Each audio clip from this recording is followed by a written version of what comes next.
Namaskar students, let's continue.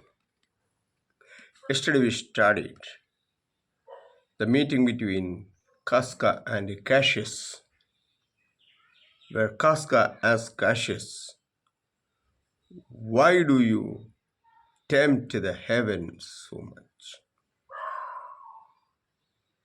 You walk unbraced, challenging the heavens. Why do you tempt the heavens so much? Why do you provoke the heavens so much?" So what answer does Cassius give? "You are dull, Casca, and those sparks of life that should be in a Roman you do want. Or else you use not. You look pale and gaze and put on fear and cast yourself in wonder to see the strange impatience of the heavens. You are dull, Casca.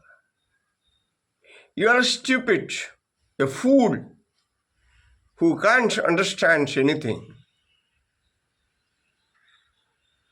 That sparks of life, that energy of life, that vibe of life, that enthusiasm of life that a Roman should have, you do want. You are lacking. You are lacking the spirit. You are lacking the spirit of life that a Roman need to have. Casca, you are a fool.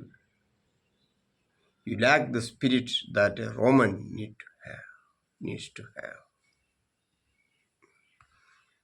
Or else you use not.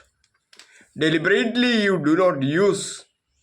You may have the spirit of a Roman, the quality that a Roman should have, the energy, the enthusiasm that a Roman needs to have. You may have, but you may not be using it. Or else you use not. You look pale and gaze. You are looking pale and gaze. You are getting surprised to see all these happenings.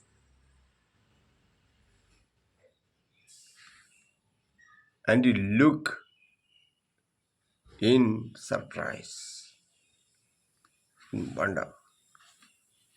And put on fear and cast yourself in wonder. You show this fear and express your wonder to see the strange impatience of the heavens. The strange impatience of the heavens. You cast yourself in wonder. You express your wonder to see why the heaven is so angry. But if you would consider the true cause, but being a Roman, if you consider the true cause, the actual cause behind all these happenings, why all these fires, why this lightning falls upon the earth from the sky, why all these gliding ghosts,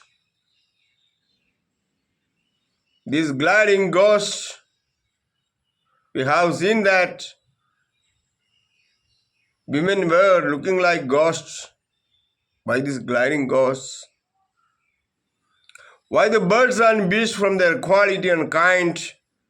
The bird we have seen, the owl, seen in the marketplace at noonday. The beast, the lion, passing without hurting this Casca, we have seen that. Why the birds and beasts from their quality, From their noble quality and kind, they behave in a strange way. Why all this happened like that? Why old men, fool, and children calculate, predict? Why do they profess?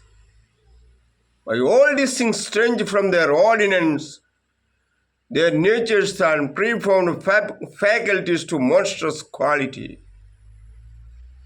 Why all these things change from their ordinance, from their normal behavior, from their predecided qualities, from their natural abode, from their natural habit as designed by God Himself, the nature itself. Why all these things change? Why you shall find the heaven has infused them with such spirits to make them instruments of fear and warning unto some monstrous state. If you understand why the heaven has filled in them such a spirit, such tendency, why the heaven has infused in them with these spirits to make them instruments of fear and warning, to make them the instruments of fear, to make these things, the portentous things, to make them instruments of fear and warning unto some monstrous state, some unnatural things. Something is going to happen. The God has infused, the nature has infused these elements with such spirit to predict something unnatural is going to happen.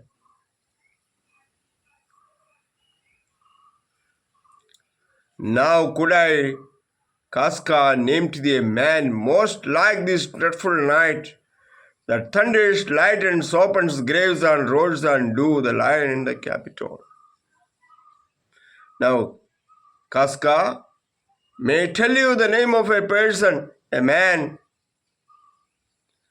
and who is most fearful as this night, who is most dreadful as this night. This night that thunders, where lightning happens, which opens graves and roars like the lion in the Capitol. This night is so horrible. Let's see the qualities of this night, how this night is different from the other nights. The night thunders, the night lightning happens, the night opens graves, the night roars as do the lion in the Capitol. So there's a man as dangerous as this night, very fearsome. You need to be frightened. A man as dangerous as this night. A man no mightier than thyself for me in personal action. In his personal action, in his action, behavior like a human being, is no mightier than you yourself for me. A person who is no mightier than either you or me. So there's a man. Yet prodigious grown, yet he has grown gigantic, so huge and fearful as his strange eruptions are. He has grown so huge and he is fearful. He is to be frightened as these strange eruptions, these strange happenings like this thunder, lightning, heavy storm and all the natural happenings of this night. There's a man to be feared. There's a man to be feared. There's a man who is grown gigantically, who is not bigger than you or me in his personal dealings, personal actions. Do you know about whom he means? He means about Caesar.